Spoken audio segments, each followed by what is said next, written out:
எண்ணெய் நல்லா காஞ்சதுக்கப்புறம் அதில் பிரிஞ்சி இலை, பட்டை, கிராம்பு இதெல்லாம் போட்டு கொஞ்சம் பொரிஞ்சதுக்கப்புறம் நம்ம சாப் பண்ணி வச்சிருந்த வெங்காயம், அந்த வெங்காயம் கொஞ்சம் ரெடி ஆனதுக்கப்புறம் சாப் பண்ணி வச்சிருந்த தக்காளி இது ரெண்டுத்தையுமே போட்டோம்.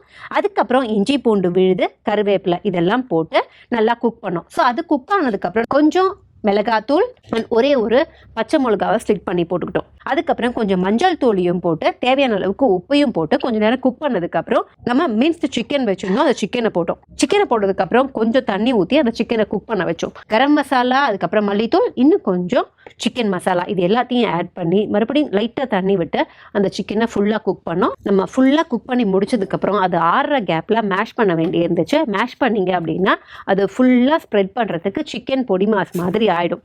தோசை ஊற்றணும். நம்ம ஆல்ரெடி ரெடி பண்ணி வச்சுருந்த கறி மசாலா இருந்துச்சுல்ல, அதையும் போட்டு ஸ்ப்ரெட் பண்ணதுக்கப்புறம் ஃப்ளிப் பண்ணி 2 சைடும் ரோஸ்ட் பண்ணி எடுத்தோம் அப்படின்னா இதுதான் கறி தோசை.